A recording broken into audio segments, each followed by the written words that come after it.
Hi, I'm Tara. I'm Morgan, and we are one half of Kittie, and you're watching Metalshop TV.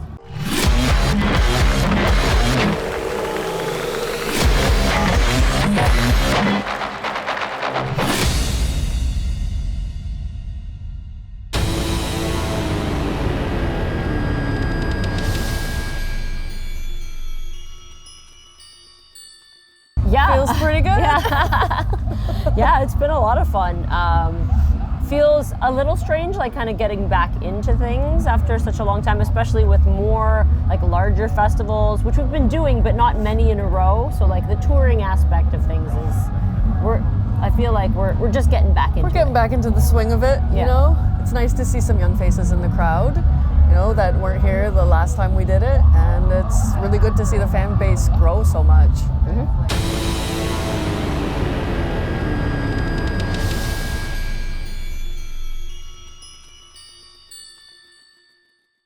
It was actually kind of unintentional. We had some invites to some festivals in the United States, and we just thought we would play 5 shows.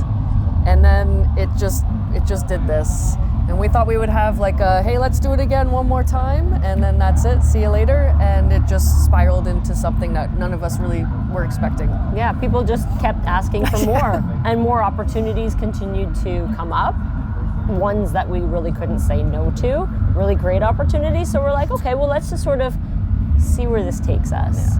And so it was not planned, but we rolled with the punches, and here we are. Here we have a new album that's almost a year old now, and we're here playing rock for people. So.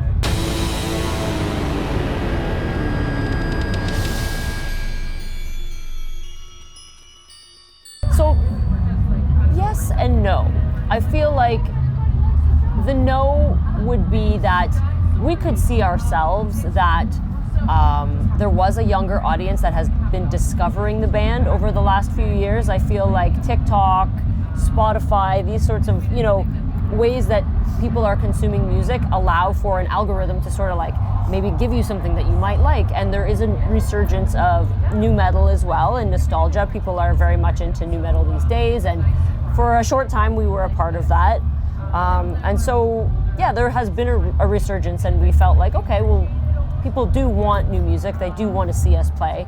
But the yes part would be that after 13 years away, it's sort of like, as an artist, you still always question yourself, like, is this good? Is the music that we're writing going to resonate with our fans? Are they going to still care? Even if they're asking for it, is it going to be good enough? The data that we were working with was from social media and streaming, and as we know, that does not always translate into ticket sales. And so I know that there's a lot of people that are quite surprised at how poorly their tours sell when they have so many numbers on socials and streams. So we didn't know, but everything has been very positive. It's been good. It's been good. It's been very good.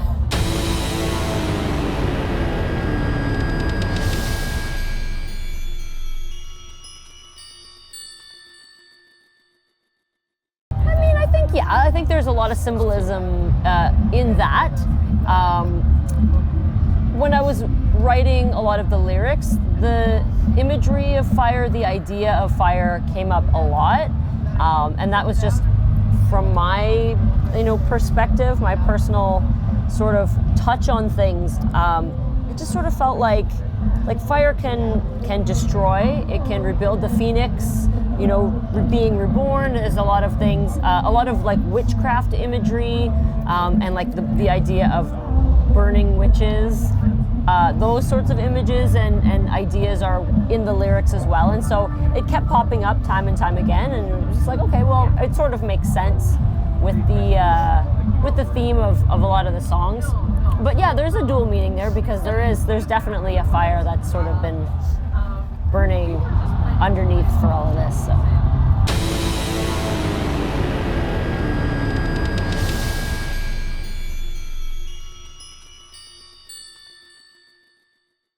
Yeah, I mean, so when we decided that we were going to start writing a new album and we were looking for producers, we had a list of names that we were like, here's our wish list. Of course, a wish list isn't always a get list, right?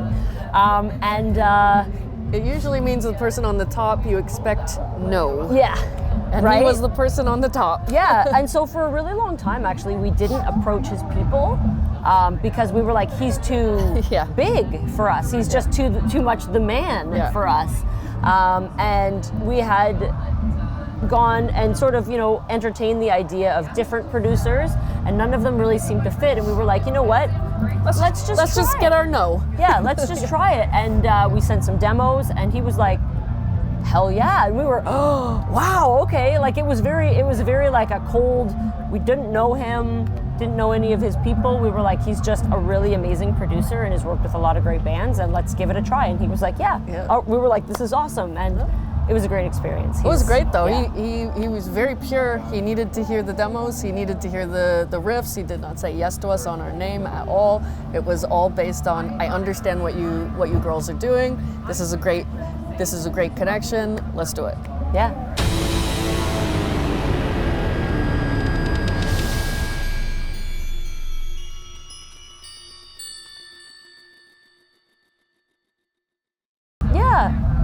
Kind of, yeah. Like, I mean, I feel like it definitely started shaping up into something that was like, wow, I think that this one is a standout, especially with the chorus. Yeah. So, I mean, we wrote that song just in the pile of all of the others, and then it did start to shape up a bit more when the lyrics sort of came to me and whatnot. And the song is sort of about facing the idea of like the end of the world in a way, and how we, as humans have the power to like shape the earth and to protect it and things like that. And we're not doing a very good job so far. But it's just like sort of toying with that idea. But yeah, it's one of the strongest songs on the album. It's one of my favorites as well. The chorus is so pretty and hard to sing.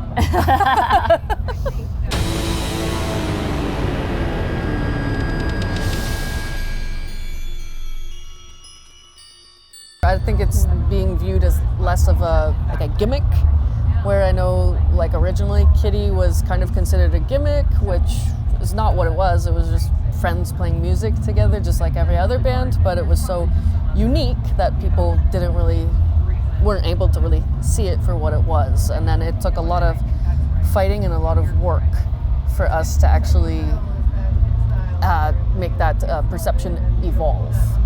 And we definitely had to earn it. It was difficult, but I think that it opened up a lot of doors for a lot of women behind us, which has been like something that I think everybody's in this band is very proud of. Yeah. Yeah, they can be taken, I feel like the difference now is when we're seeing women in metal, they get to start on the same level as everyone, instead of you have to earn your way up here. It's just you get to be this, just taken seriously.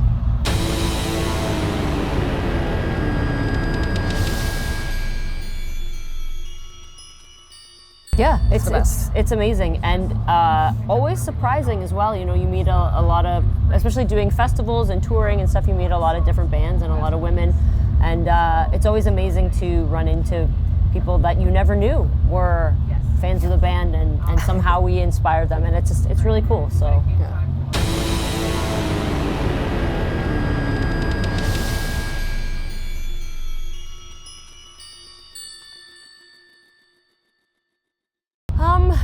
I mean, it's hard to say. When you're very young, it feels like a long time. I mean, from the time that we started the band in 1996 to when the album was released in 1999 was 3 years. But when you're 15 years old, 3 years is a lot of your life, right? And we really didn't have much expectation when we started the band. It was like we just wanted to have fun, play some local shows. And things did snowball very quickly, but there certainly was a lot of work in those 3 years that we did to, write those songs and somehow convince Garth Richardson to work with us, and sort of, it was just sort of all like the right place at the right time, it just things sort of fell into place. And so yeah, like I think there definitely was it felt accelerated at the very beginning of our career. You know, like we printed I think 5,000 copies of the first album, expecting like that was it. It was going to be a fun summer project.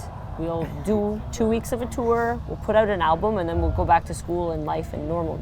And it didn't work that way.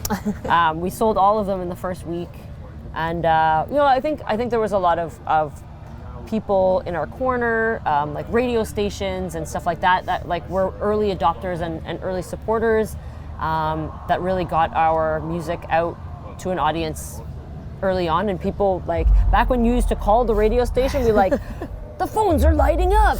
Who is this band? You know, that kind of thing. And so yeah, it all happened very quickly. Like we went from like playing to just a couple hundred people, small venues, to like by the time that summer of 2000 came, like playing the Ozzfest and co-headlining the stage with Soulfly. So, and like playing with like Ozzy and Pantera, and it was crazy.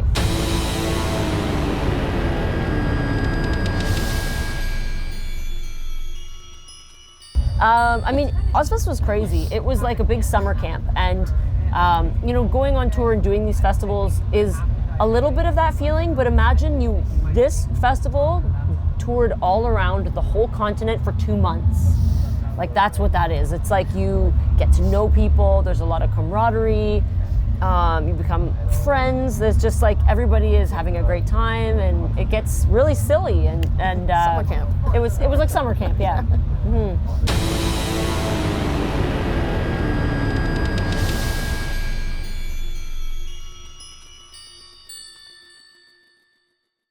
Why? Because I don't think that is representative. The label is not representative of our music anymore. You know, I think for a long time it felt like it was a little bit of a bad word, because nu metal was on a pedestal and then it fell, and it sort of became a bit of a parody of itself. And you know, we moved away from that sound early on. Like our second album was sort of like a little bit less of that.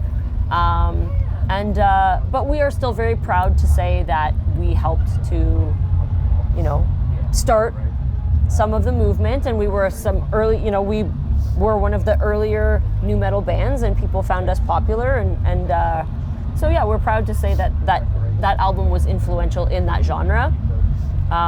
But we don't really sound like that anymore, so we're not still a nu metal band.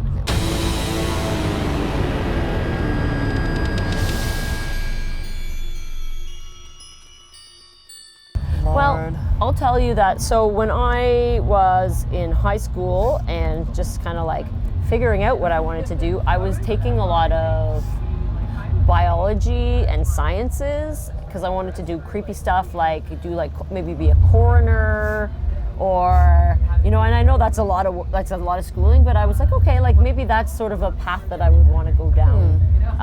Do like forensics, maybe for like police stuff. You know, crime scene things.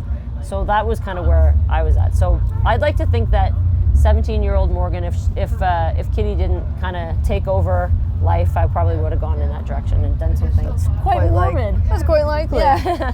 I think I'm very interested in human relationships and humans as a whole. I think I would be a psychologist, because I also really enjoy showing up for people and helping people, and I really enjoy being able to give back and guide where I can, and I believe that, but I don't want to ever face not being a musician, so it's not good. I'm probably never going to be a psychologist.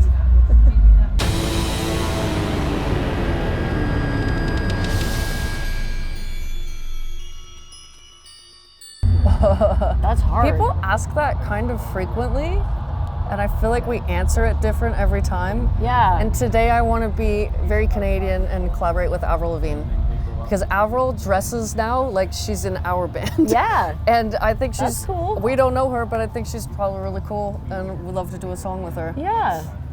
That'd be cool. I don't know if I'm feeling Pantera today. A lot of times I do. I would bring the Abbott brothers back, and if they could ask me to like front their new band, and I would say yes, and we would have a great time.